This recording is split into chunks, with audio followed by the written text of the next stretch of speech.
Syederalun Forum Komunikasi Pimpinan Daerah Kabupaten Aceh Selatan melaksanakan ziarah dan tabur bunga di Komplek Makam Pahlawan Rajo Lelo yang berada di Gampong Sapi, Kecamatan Kelut Timur pada Kamis 10 November 2022.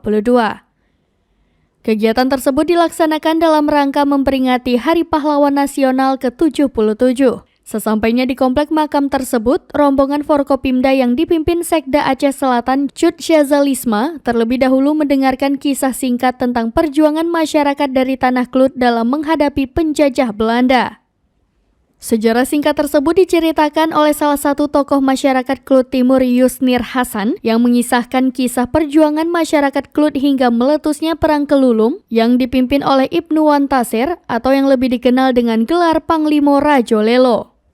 Setelah mendengar kisah perjuangan itu, rombongan kemudian memberikan bingkisan kepada para ahli waris dan pasukan Panglima Rajo Lelo yang syahid dalam Perang Kelulum yang meletus pada tahun 1926 lalu. Menanggapi harapan terkait pengusulan Rajo Lelo sebagai pahlawan nasional, Sekda Aceh Selatan Cut Syazalisma mengatakan Pemkab Aceh Selatan akan melakukan koordinasi dengan instansi terkait untuk dilakukan kajian ilmiah tentang perjuangan Rajo Lelo untuk diusulkan menjadi pahlawan nasional. Terkait untuk dilakukan kajian naskah ilmiah.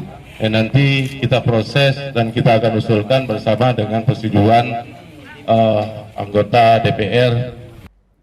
Dari Aceh Selatan, Taufik Zaz, Serambi On TV.